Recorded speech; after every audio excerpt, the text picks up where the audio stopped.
Pak Wadro selaku apa? Kepala Desa Tegerja dan petani porang. Petani porang. Iya. Apa di benak pikiran Bapak kenapa harus mengambil sebagai petani porang selain bekerja di pemerintahan, Pak? Saya pertama begini, kenapa? Saya awalnya itu dikenalkan oleh seseorang tentang porang. Dan saya berpikir apakah benar porang itu akan membantu perekonomian para petani porang, para petani khususnya masyarakat Tegerja. Setelah saya geluti, saya konsultasi dengan pada pengurus BPN Pusat Porang Indonesia, Bapak Ngakib. Alhamdulillah waktu di Bojong dibentuk kepengurusan DPC Pemalang, Tegal, dan Brebes. Dan saya waktu itu ditunjuk sebagai ketua DPC Petani Porang Brebes. Sehingga saya punya beban dan harus benar-benar sebelum kita menanam otomatis harus mengerti tentang ilmunya. Bagaimana itu porang. Jenisnya apa porang itu, Pak? Porang itu ternyata di dalam keterangan itu banyak manfaat para profesor, para insinyur, bahwa porang itu ternyata sekarang lagi booming. Apa manfaat porang?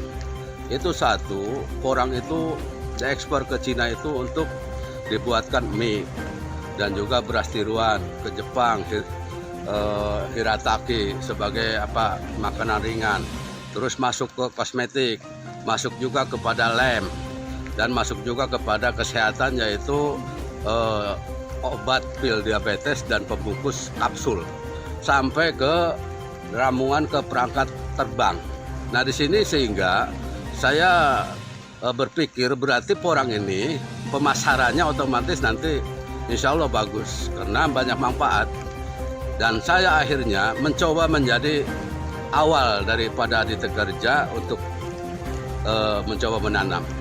Nanti kalau hasilnya bagus, cocok enggak lingkungan kita, tanah Banjarharjo Brebes, nah nanti saya akan laporkan secara kepengurusan.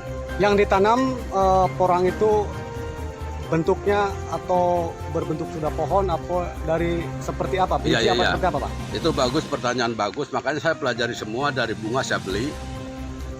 Karena ingin tahu, saya pelajari semua dari bunga, akhirnya saya tanam secara polybag, saya semai. Nah dari katak saya beli karena ingin tahu daripada penanaman katak, dan dari umbi saya beli. Sehingga di sini yang ada di hamparan ini itu ada komplit, mewakili dari bunga ada, dari katak juga, ini dari katak. Nah ini dari umbi. Dari umbi yang karena kita modalnya tidak mampu, otomatis saya mampunya yang hitungannya yang kira-kira per kilo banyak. Belum berani per kilo itu 1 atau 2. Sehingga ini diperkirakan 10 up ke atas yang saya beli. Ini dari Surabaya yang saya beli, dari Kuningan ada, dari Lampung juga ada. Kenapa saya dari setiap daerah? Karena ingin mencari perbandingan. Mana sih orang yang dikatakan bibit unggul dan sebagainya, barangkali di sini kelihatannya kita bisa membandingkan daripada jumlah katak. Alhamdulillah ini di sini kataknya udah bagus. Ini gede. Ini kalau gede begini dan di sini udah butirannya bagus seperti ini, nah ini bisa termasuk kategori berhasil. Sehingga nanti kalau petani mau awal sebagai pemula petani porang menanam, sehingga saya bisa menerangkan dari awal pengolahan tanah, karena ini berusaha sampai kira-kira sampai sistemnya harus pakai organik semua. Tidak boleh pakai kimia, meskipun banyak petani yang masih pakai kimia. Kenapa? Ada bahasa begini, kalau porangnya pakai kimia itu ekspornya ditolak. Nah makanya saya berusaha, kebetulan alhamdulillah saya udah pernah pelatihan cara pembuatan kompos, POC. Jadi di situ saya alhamdulillah sudah mengenal cara membuat. Jadi bikin kompos sendiri, bikin pupuk cair sendiri. Nah ini hasilnya seperti ini. Insya Allah. Jarak tanam, Pak. Jarak tanam ini dari aturan yang saya dapatkan itu kalau umbi itu kira-kira 30 atau 35. Kalau ingin jarang lagi yang 40. Tapi kalau dari katak, dari biji, ini katak namanya. Kalau dari katak itu cukup 25 jaraknya. Nah ke pinggirnya mau 60 mau 70, ini kita 60 ke pinggirnya. Sampai panen Pak, sampai Sampai berapa panen. bulan Pak? Apa berapa hari, Ini Pak? yang bagus. Saya kemarin ini terlalu awal nanam, ternyata belum ada hujan. Jadi kerepotannya di sini karena panas cuacanya di Brebes dengan MPDL dengan MDL 20 ini repot. Cuacanya panas sehingga saya dua kali ngeleb, 2 kali mengairi pakai pompa. Kebetulan di situ ada saluran air. Tapi sebaiknya di musim hujan nanti untuk para pemula kalau bisa awal musim hujan itu baru tanam sehingga nggak kaget. Oh ini porang nggak jadi, kayak gitu bahasanya. Ini supaya di mana musim hujan datang porang itu bisa ditanam, akhirnya itu cepat kepada pertumbuhan. Pesan moralnya Pak buat warga, para petani, masyarakat yang ada di Kecamatan Banjarharjo. Moralnya untuk di Banjarharjo, Pak, insya Allah yang saya sampaikan, saya udah ketinggalan oleh rekan-rekan yang lain seperti Pemalang, Tegal. Setelah saya studi banding, setelah ada pertemuan dengan beliau-beliau ini, ternyata Banjarharjo ketinggalan. Sehingga saya mengharapkan ini pemahaman dulu bahwa porang ini insya Allah akan meningkatkan perekonomian para petani. Karena di kita rata-rata itu padi dan jagung.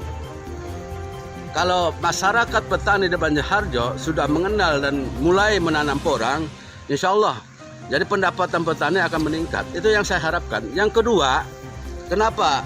Yang kedua itu ada tujuan lahan-lahan yang degraded, lahan-lahan yang tidak produktif itu bisa dirubah oleh porang menjadi lahan yang produktif. Seperti saya di sana ada tanah di Karanggede yang kurang produktif, harganya murah, ditanami jagung dan padi susah, akhirnya ini cocok kayaknya untuk penanaman porang. Inilah tujuan kami sehingga bisa membantu apa tujuan dari program pemerintah. Jadikanlah lahan yang tidak produktif menjadi produktif.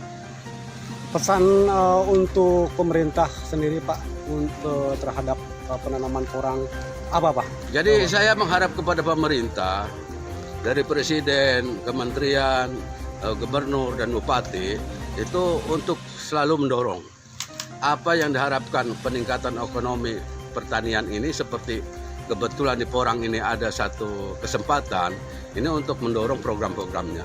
Itu aja yang saya sampaikan. Saya selaku kepala desa juga memohon izin pada pemerintah untuk meluangkan daripada apa program-program kami yang akan kita jalankan. Kiat di tengah pandemi COVID-19, apa Bapak dengan kesulitan COVID-19 Pak? Dalam COVID-19 ya tentunya kita tetap mengikuti protokol kesehatan. Itu satu, jaga kita kesehatan, jaga kebersihan, tapi ya sama-sama harus sabar. Sabar di dalam mengendalikan hawa nafsu kita, di dalam menjaga satu kerumunan, yang kedua keramaian, sehingga di lingkungan itu tetap tercipta damai dan masyarakat itu tetap sehat. Itu aja harapan kami di dalam, meskipun kita sedih di dalam perekonomian, tapi itulah yang terjadi, ujian dari Allah. Mudah-mudahan Allah itu mengangkat segala penyakit yang ada di muka bumi ini. Itu aja harapan kami. Terima kasih konfirmasinya Pak. Selamat sore. Ya.